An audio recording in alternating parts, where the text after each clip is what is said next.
மிகவும் அருமையான ஒரு வார்த்தை இந்த நாளில். நாங்கள் பூமியிலே காற்று இருப்பதினாலே சுவாசிக்கிறோம்.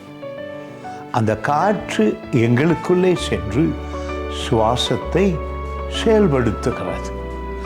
அதே போலதான் விசுவாசம் எங்களுக்கு உண்டாயிருந்தும் காற்றை போல ஒரு கிரிகையாய் அது வெளியே வர வேண்டும்.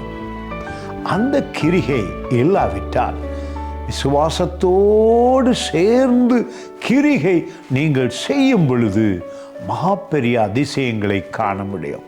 பாருங்கள், இந்த வார்த்தையை யாக்கோபு புத்தகத்தில் 2ஆம் அதிகாரம் 17வது வசனம் சொல்லுகிறது, அப்படியே விசுவாசமும் கிரிகை இல்லாது இருந்தால் தண்ணீர் தானே செத்ததாய் இருக்கும்.